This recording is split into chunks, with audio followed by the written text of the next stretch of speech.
जय मसीह की सबको। फिलिपियों की पत्री चैप्टर 4 का 4 से लेकर 7 तक लिखा है, प्रभु में सदा आनंदित रहो। मैं फिर कहता हूँ, आनंदित रहो। तुम्हारी कोमलता सब मनुष्य पर प्रकट हो। प्रभु निकट है। किसी भी बात की चिंता मत करो, परंतु हर एक बात में तुम्हारे निवेदन, प्रार्थना और विनती के द्वारा धन्यवाद के साथ परमेश्वर के सम्मुख उपस्थित किए जाएं। तब परमेश्वर की शांति, जो सारी समझ से परे है, तुम्हारे हृदय और तुम्हारे विचारों को मसीह यीशु में सुरक्षित रखेगी। आमीन। इस वचन को यीशु मसीह के जो दास थे संत पौलुस, उन्होंने लिखा था। यीशु मसीह का जो दास संत पौलुस जब प्रभु का सुसमाचार प्रचार करने के कारण उनके ऊपर बहुत सारा ताड़नाएं आई, उनको जेल में डाला गया, बहुत कुछ उनके साथ किया गया कि यीशु मसीह का सुसमाचार को वो प्रचार ना करे। इसलिए तो प्रेरितों का पुस्तक को जब हम पढ़ते हैं तो हम उनका सारा एविडेंस को हम देख सकते हैं वहाँ पर। और इस लाइन को जब उन्होंने बोला था, तब वो किस हालत में थे, मैंने बहुत दिन पहले एक जगह में सुना था। आज आप लोगों के साथ मैं शेयर करना चाह रही हूँ कि संत पौलुस को एक ड्रम में, यूरिन से भरा हुआ एक ड्रम में, ऐसे इतना दूर तक यूरिन से भरा हुआ एक ड्रम में उनको डुबो कर रखा था। वहाँ पर उस ड्रम में डूबते हुए, उस ड्रम में रहते हुए, यूरिन भरे ड्रम में संत पौलुस ने ये बात बोला था कि प्रभु में सदा आनंदित रहो। मैं फिर कहता हूँ, आनंदित रहो।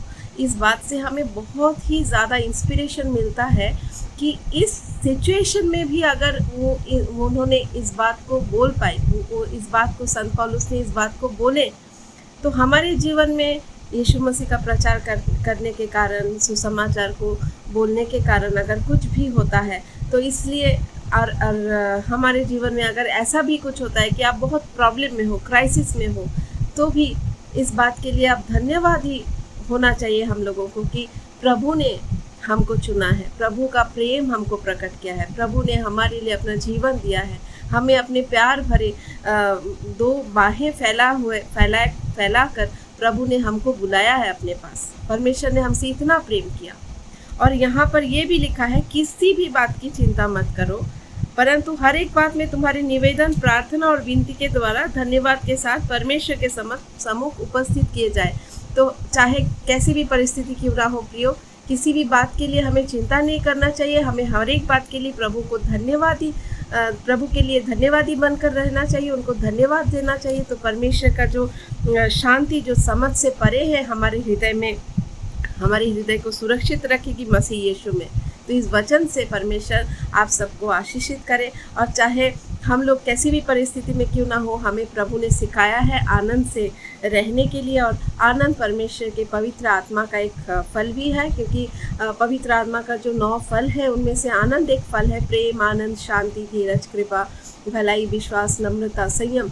तो परमेश्वर के प्रति जब हम धन्यवादी बने रहते हैं, तो परमेश्वर का शांति, परमेश्वर का आनंद हमारे हृदय में बसेरा करता है।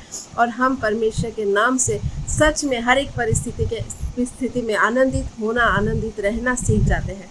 परमेश्वर आप सबको इस वचन के द्वारा बहुत आयत से ब्लेस करे। आमीन।